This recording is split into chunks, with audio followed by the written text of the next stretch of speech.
Bonjour à tous et bienvenue sur notre chaîne Go for Our Podcast. On va aujourd'hui parler et aborder les enjeux et stratégies du monde aujourd'hui.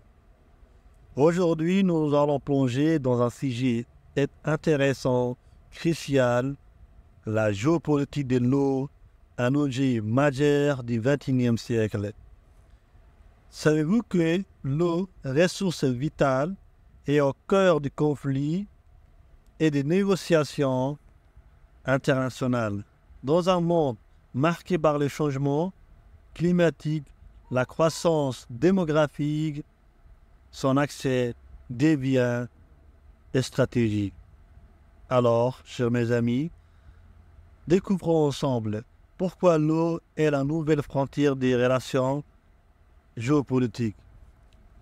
Passons maintenant pour mieux comprendre, on va rentrer dans notre sujet.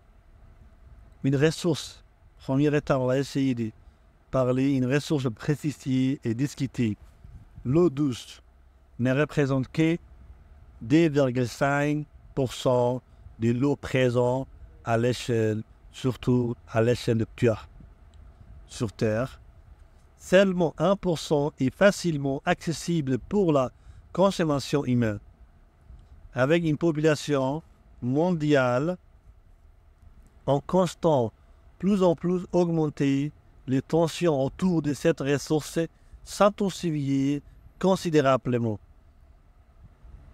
Chers mes amis, pour mieux comprendre, selon ou bien d'après l'ONU, cette organisation mondiale, constaté et affiché près de 40% des populations mondiales souffrira une stress hydrique d'ici jusqu'en 2030. Mais je voudrais partager une chose. L'eau et le pétrole plus du XXIe siècle. C'est un pétrole plus très intéressant. Analyserons maintenant comment les conflits pour l'eau prennent racine, origine, cause dans ce contexte géopolitique complexe. L'eau, c'est une ressource de conflit géopolitique. Comment? On va expliquer, chers mes amis. Les bassins fluviaux partagés entre eux, c'est comme le Nil, le Tigre, Euphrate ou l'Indus sont souvent au cœur de tensions internationales. Par exemple, 11 pays partagent l'eau du bassin du Nil. Quand l'Éthiopie, avec son barrage Renaissance, a déclenché des accords, des tensions avec l'Égypte, les Soudan également. Passons maintenant, selon une étude de l'Institut international de l'eau et Stockholm, affiché que 20% des conflits armés dans les zones arides impliquent des enjeux liés à l'eau. Tout simplement, cette étude ou cette expérience, on va comprendre que l'eau est une source de conflits, surtout dans les zones arides. L'eau, tant que bien commun, mais devient souvent un champ de bataille. Souvent, les pays africains oublient sous-arides. Outre le conflit, l'eau joue également ce qu'on appelle un rôle clé dans ce qu'on appelle dans la sécurité alimentaire, énergétique et mondiale. Passons maintenant, chers mes amis, pour mieux comprendre l'eau, un pilier de la sécurité alimentaire.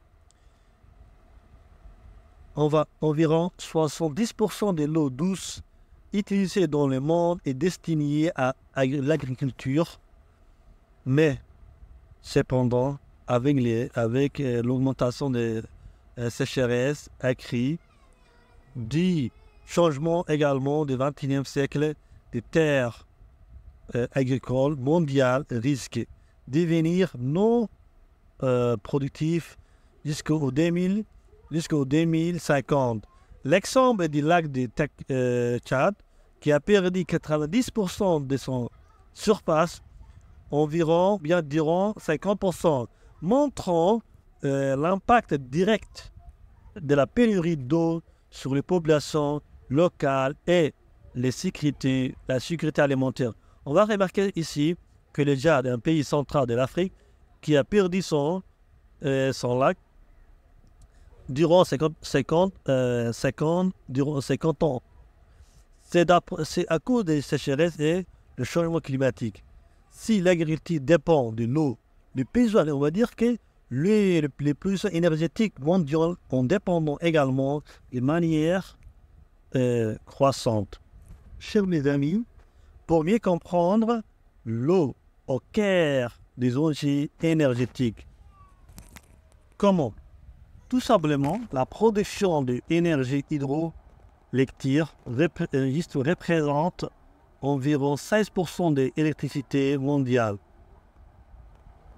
Cependant, les grands barrages, comme celui des Trois Gorges en Chine, ou bien celui de Taïbou, entre le Brésil et ce qu'on appelle Paraguay, illustraient et montraient non seulement le dilemme de gestion durable, mais on va dire que bien qu'il ait produit de l'énergie renouvelable, ces projets affectaient les écosystèmes locaux et les communautés humaines.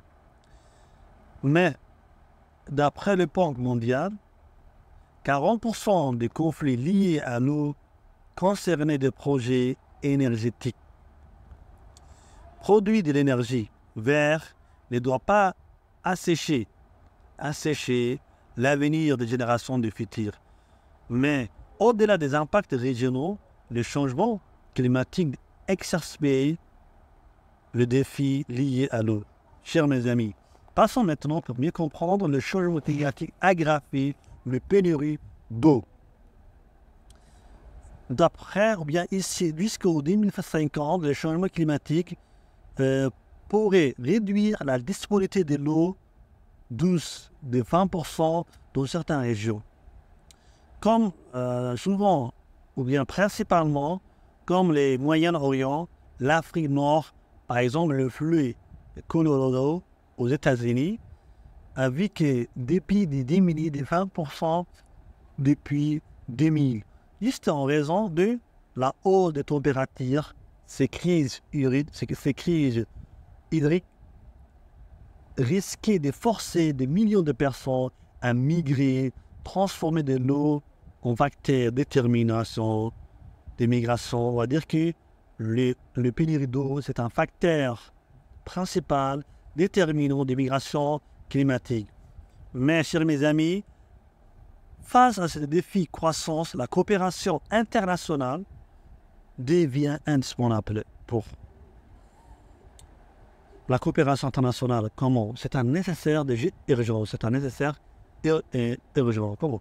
Malgré les tensions ce qu'on appelle des initiations, de collaboration, montrant que des solutions sont possibles, mises en place. Par exemple, on va prendre un exemple.